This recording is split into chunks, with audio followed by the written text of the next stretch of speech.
Hello, and welcome to SEI second quarter earnings conference call. At this time, all participants are in a listen-only mode. After the speaker's presentation, there will be a question-and-answer session. To ask the question during the session, you will need to press star 11 on your telephone. You will then hear an automated message advising your hand is raised. To withdraw your question, please press star 11 again. I would now like to turn the conference over to Brad Burke, Head of Investor Relations. You may begin. Thank you and welcome, everyone. We appreciate you joining us today for SEI's second quarter 2025 earnings call. On the call, we have Ryan Hicke, SEI's Chief Executive Officer, Sean Denham, Chief Financial Officer and Chief Operating Officer, and members of our executive management team: Jay Cipriano, Sandy Ewing, Paul Klauder, Michael Lane, Phil McCabe, Mike Peterson, Sneha Shah, and Sanjay Sharma. Before we begin, I would like to point out that our earnings press release and the presentation accompanying today's call can be found under the Investor Relations section of our website at seic.com. This call is being webcast live, and a replay will be available on the Events and Webcast page of our website. We would like to remind you that during today's presentation and in our responses to your questions, we have and will make certain forward-looking statements that are subject to risks and uncertainties that may cause actual results to differ materially. Please refer to our notices regarding forward-looking statements that appear in today's earnings press release and in our filings with the Securities and Exchange Commission. We do not undertake to update any of our forward-looking statements. With that, please turn to slide 3 as I turn the call over to our CEO, Ryan Hicke. Ryan? Thank you, Brad, and good afternoon, everyone. We are thrilled to report another strong quarter for SEI. While Sean will dive into the financial details, I'll focus on our strategic momentum, key areas of progress, and where we're sharpening our execution to drive sustained performance. Transparency remains a cornerstone of our approach, and I'll be candid about where I think we're excelling and where we see opportunities for improvement. Let's start with what excites us most. Last week, we announced the transformative strategic investment in Stratos, a leader in the independent advisory space with a proven track record in organic growth, advisor recruitment, client experience, and M&A. Please refer to our Form 8-K for more information.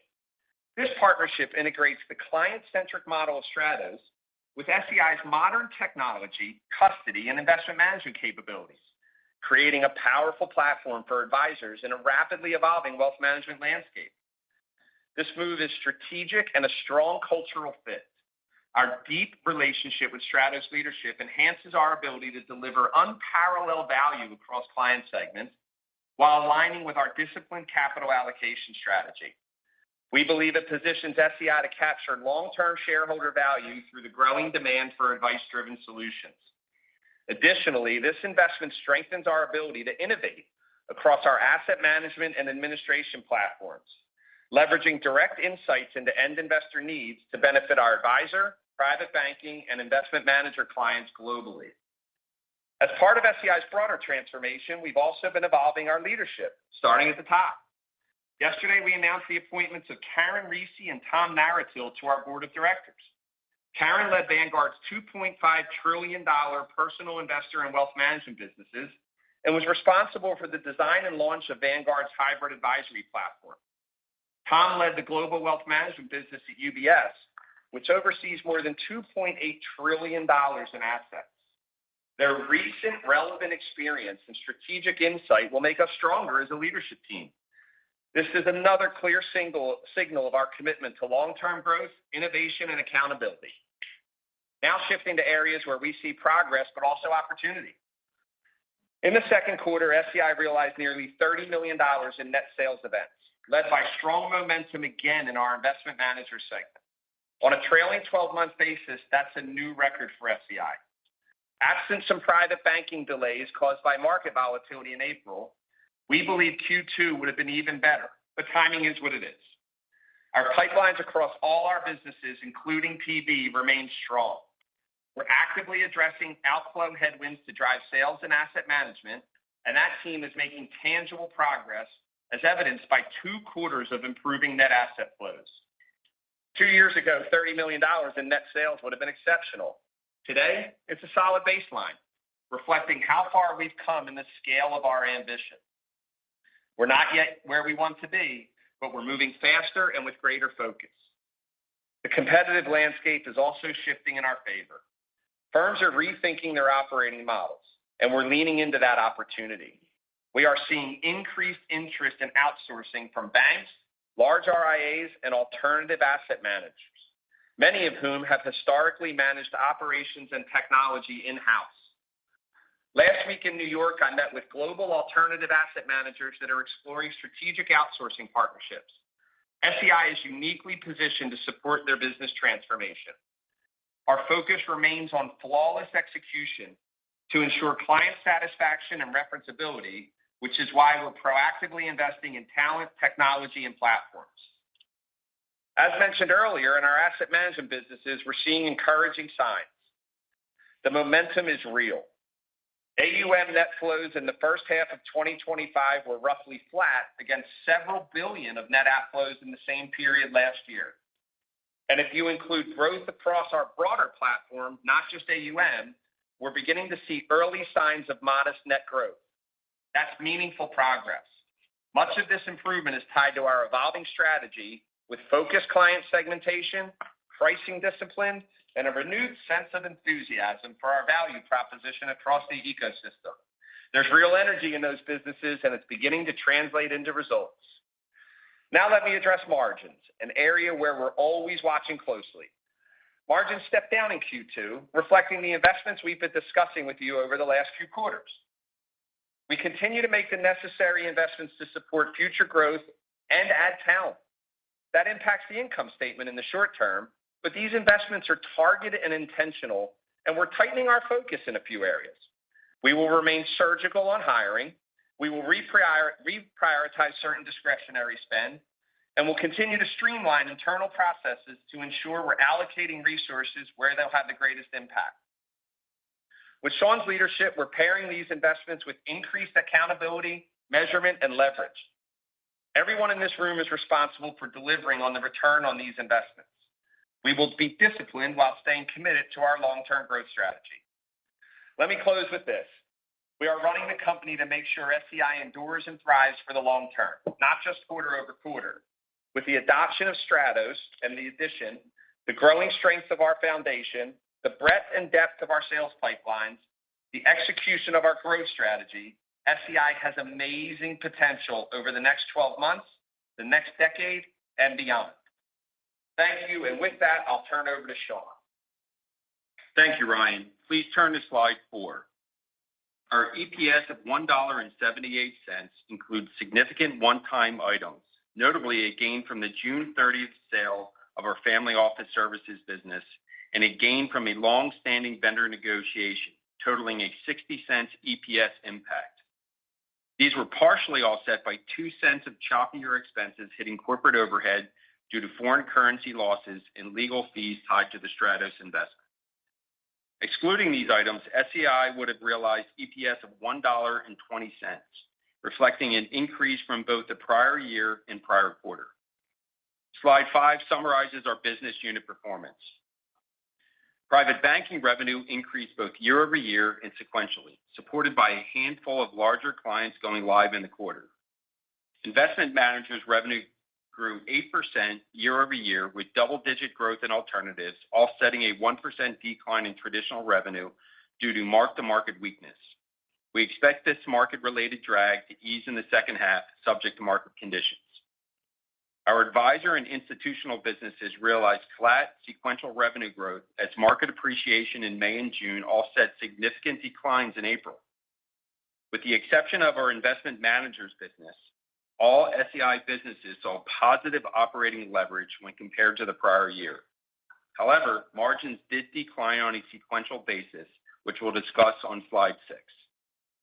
Starting with investment managers, the decline in margins from the first quarter is primarily attributable to hiring ahead of expected new business, ensuring that we can execute quickly as we win new business. Additionally, the margin comparison against the first quarter is challenged due to first quarter delays in the hiring plans we had spoken about previously. With the hiring made in the second quarter, we now expect costs to layer on about as quickly as revenue, so we anticipate that margins will remain in this range as we staff for larger client conversions. Margins in our advisor business increased versus the prior year, driven by $21 million of revenue from our integrated cash program, up $11 million from Q2 of last year. The 2.2% point decline from the first quarter was driven by a handful of choppier items. For instance, an increased accrual from our SEI LifeYield earnout drove a nearly $1 million increase in expense against Q1.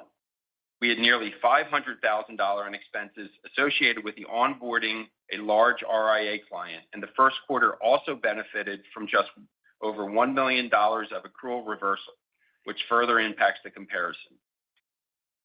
Private banking margins improved against last year, but declined sequentially as the growth-oriented investments Ryan mentioned began to ramp up in the second quarter. Institutional margins increased both year-over-year and sequentially, although the current quarter was aided by a $1 million earnout reversal that won't repeat. Consolidated operating margins improved slightly year-over-year, but declined sequentially, impacted by the aforementioned one-time expenses in corporate overhead. Turning to our sales events activity on slide 7. Investment managers drove net sales events across SEI with a very balanced mix of wins across alternatives, traditional, and global. No one single client drove investment manager sales events in the quarter. Our pipeline in this business is extremely strong, driven by several large alternative managers. These managers are growing at a rapid pace, and they recognize they would benefit from a strategic partner to continue powering their growth. The timing of realizing these wins remains fluid, but we anticipate the pace of wins to accelerate in the back half of the year. Private banking net sales events totaled just over $2 million, with timing slipping for a number of deals due to April's market volatility.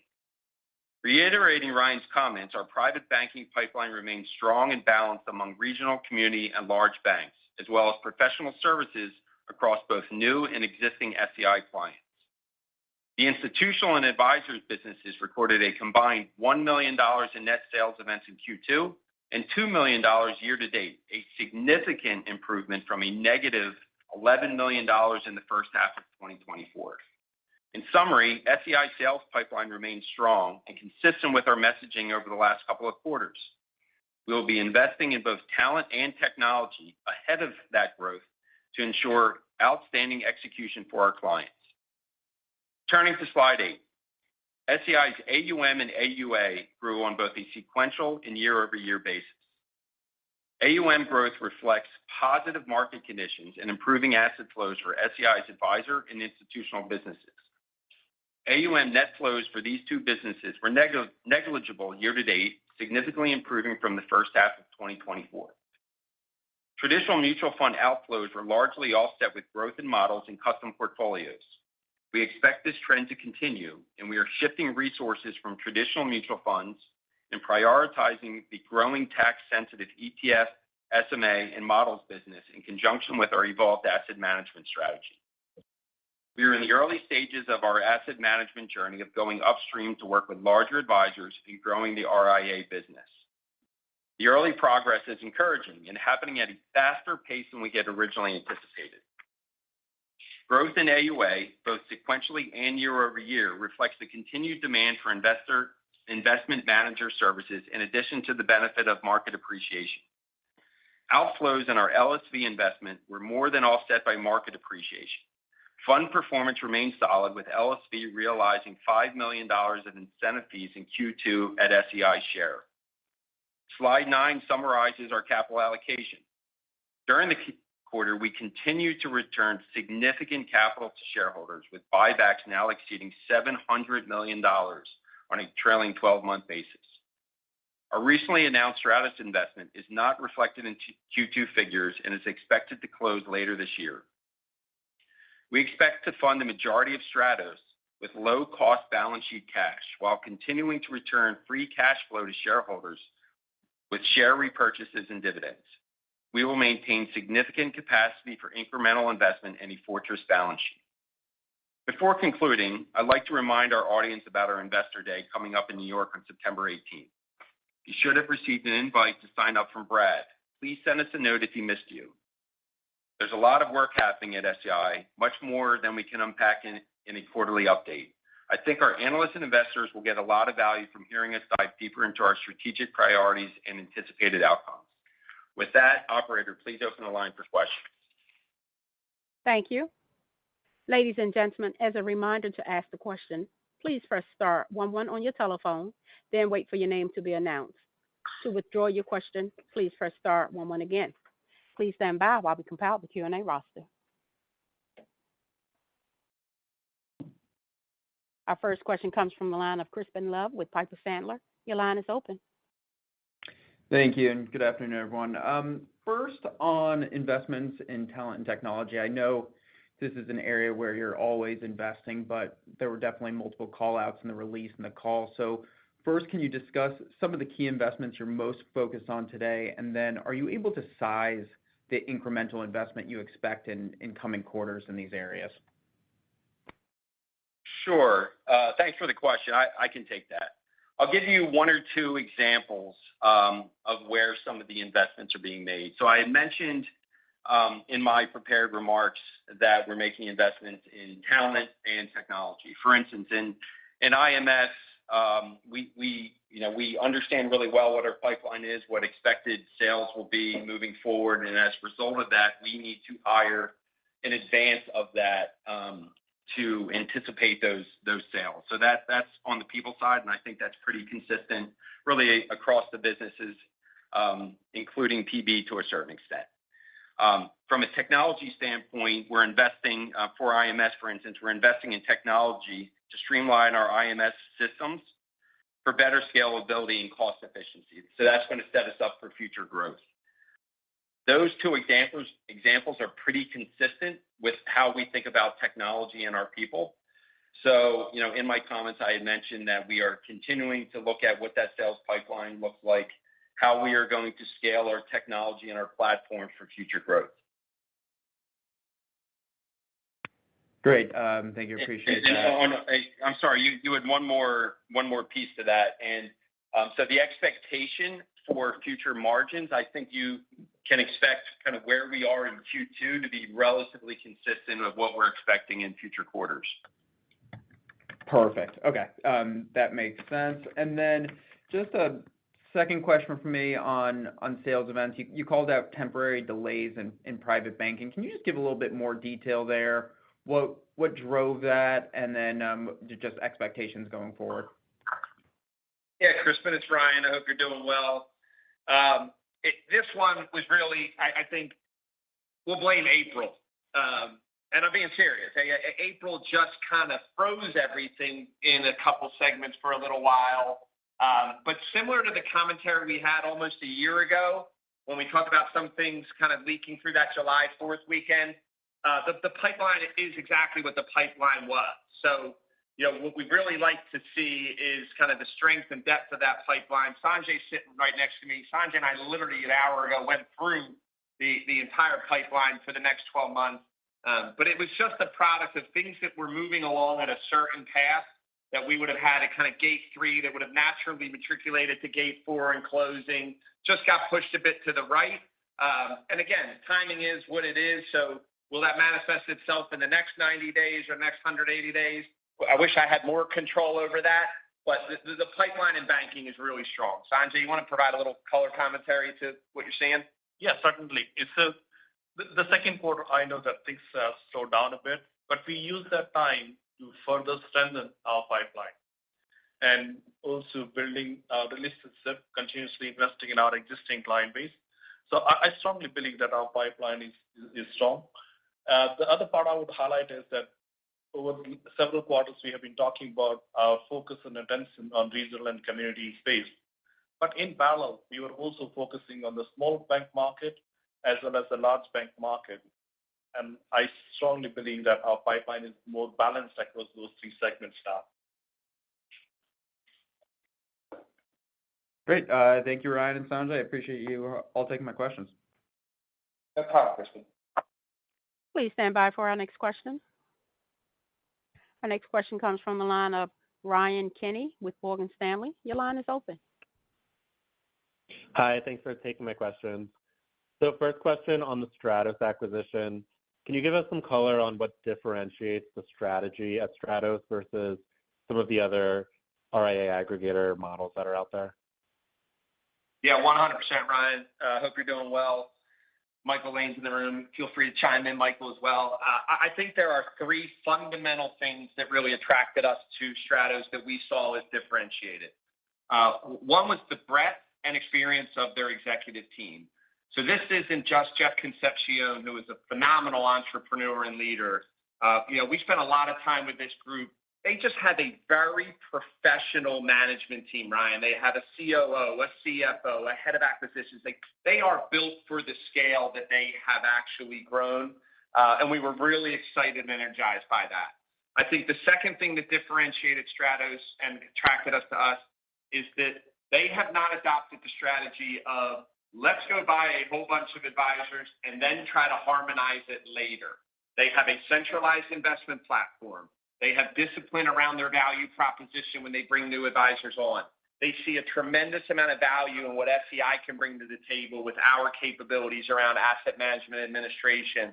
But they really do deserve, I think, a lot of accolades for the discipline in their value proposition and operating model that they drive through the organization. And then I think the third is so important to SEI is cultural fit.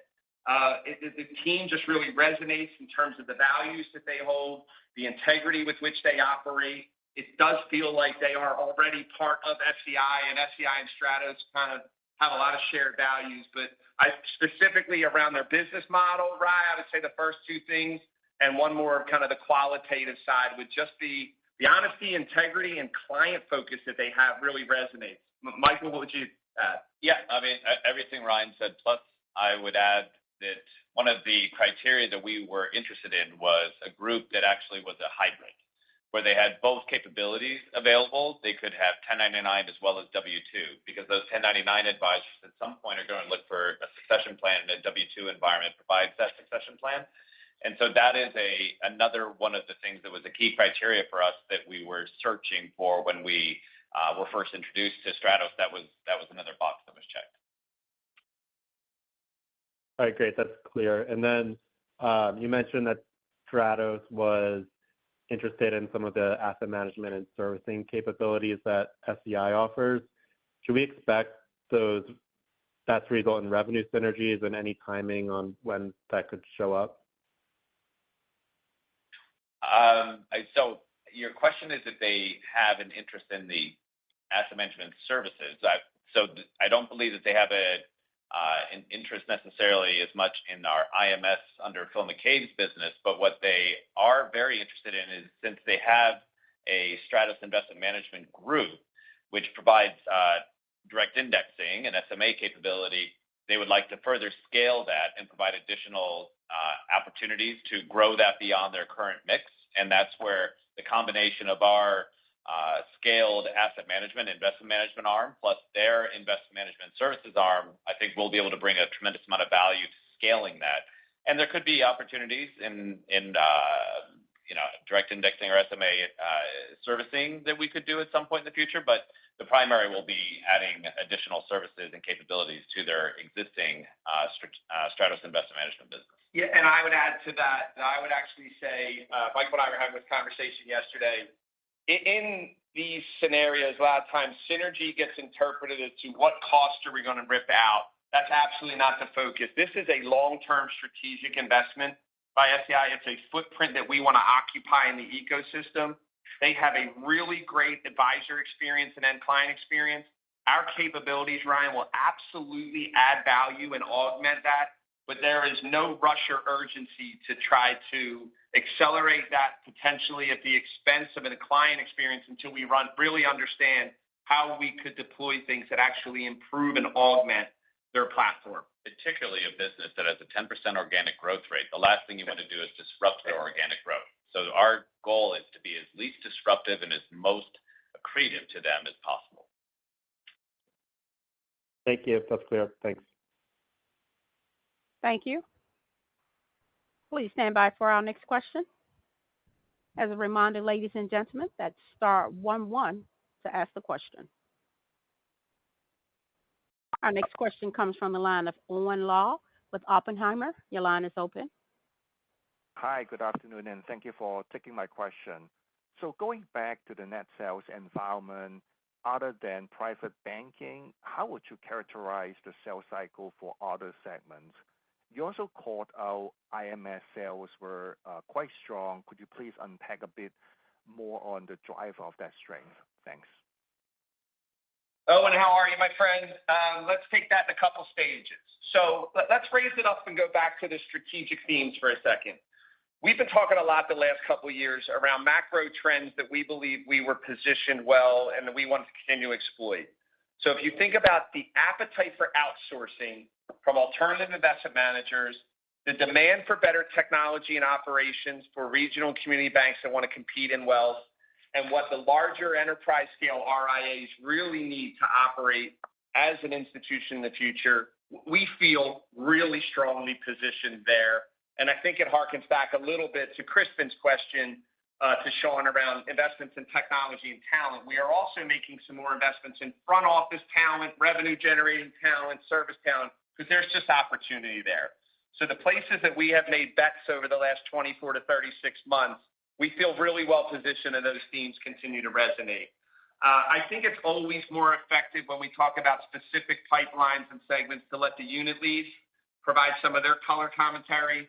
I mean, Phil, it's another great quarter for investment managers. To Owen's question there, you and I were just in New York last week. Yeah. What are you seeing? What do you kind of see coming up the next few quarters? Okay, thanks, Ryan.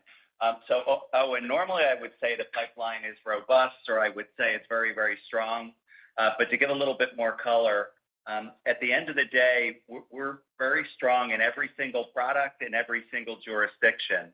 So anything from retail alternatives to collective investment trusts to private assets in general, and especially on the alternative side of the business.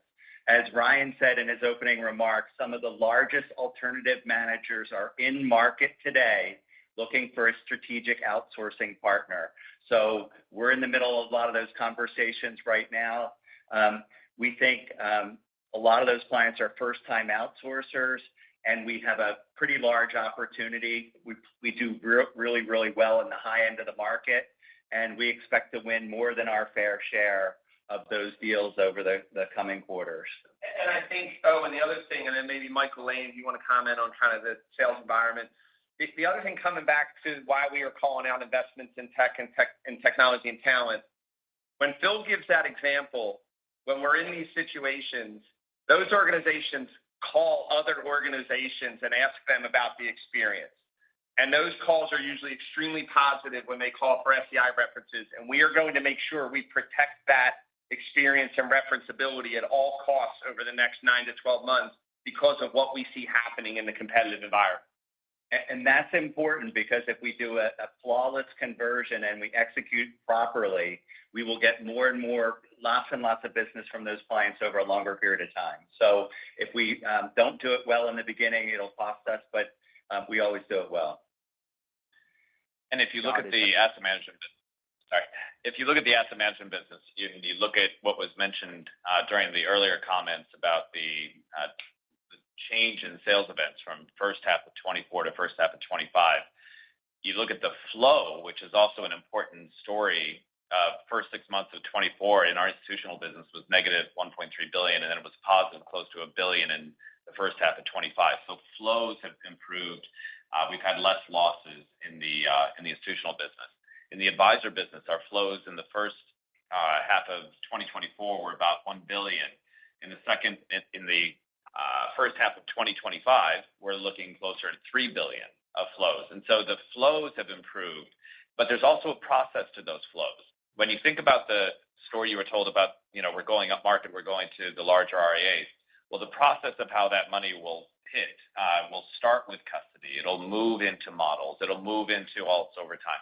So there's a process of how that flow hits. And so we'll be sharing more information as we go with platform only versus monies moving into models and other types of investments from the RIAs. Got it. Super helpful. And then maybe another longer term question for capital return and leverage. Would SEI consider deploying capital to Stratus after closing the deal and use that as a vehicle to make RIA acquisition? And then maybe like after the closing of the partnership, do you have any target leverage or SEI plans to delever back to zero debt afterwards? Thanks. Hey, Owen. It's Sean. Nice speaking with you. So from I think your first question was, is there going to be a capital need with the Stratos partnership for funding future M&A activity? And I think that's your question. And so the answer to that is yes. We see that as tens of millions, not hundreds of millions. So there will be funding that will be needed. And by the way, we want that to continue M&A activity. That's a big reason why we did this deal in partnership with Stratos. So that's number one. What was your second question, Owen? The second one was, do you have target leverage? A ratio, or you want to like just pay down the debt afterwards? Yeah. So right now we're about at -1x, and so the expectation would be to improve that or go from -1 to something less than that. So I think where we're looking right now to eventually target is to bring some of those cash levels much lower, maybe a run rate of $300 million or so of staying there, using our free cash flow to continue to do stock buyback. That's been obviously, as you know, a big part of what we've returned to our shareholders, and then dividends. So if you want to think free cash flow of $500 to $600 million, that's probably a good indicator, and we will unpack that further at Investor Day. Sounds great. Thanks a lot. Thank you. Once again, ladies and gentlemen, that's star 11 to ask the question.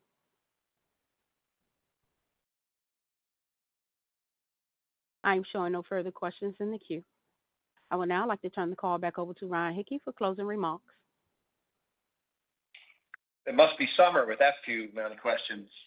Thank you so much for joining us today, and actually for the questions and the continued engagement and energy that we get from everybody.